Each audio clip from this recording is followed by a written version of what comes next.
Hola, soy Verónica. En el DIY de hoy voy a hacer un jarrón. Si sos nuevo, suscríbete, compartilo con tus amigos o con tu familia. Con eso me estás ayudando para que mi canal siga creciendo. Dale a la campanita, así cada vez que subo un video te avisa. Déjame un comentario y dame un like. Para el día de DIY de hoy, los materiales que vamos a necesitar es un jarrón de vidrio, gomas elásticas y también vamos a necesitar un aerosol del color de la preferencia de cada uno. Comencemos. Lo que vamos a hacer es vamos poniendo las gomitas elásticas en el jarrón para hacer un dibujo.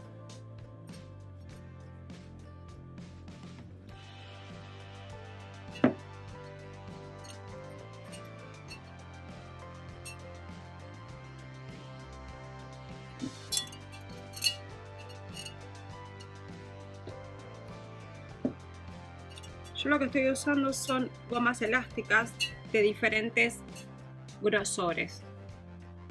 Unas son más gordas, unas son más finitas.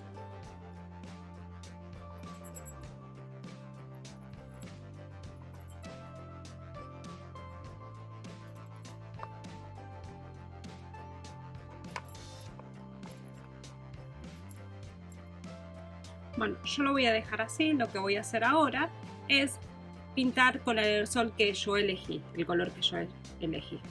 Bueno, yo ya lo pinté y lo dejé secar muy bien. Ahora vamos a sacar con mucho cuidado las gomitas elásticas.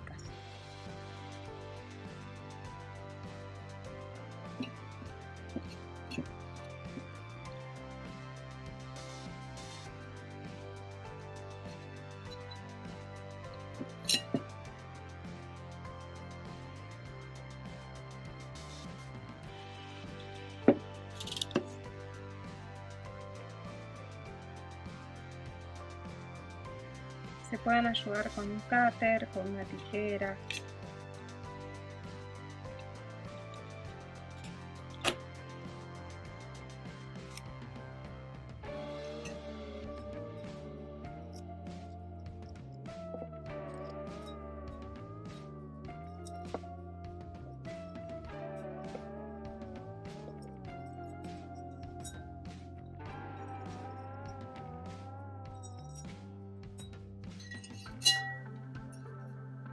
Bueno, y así quedó.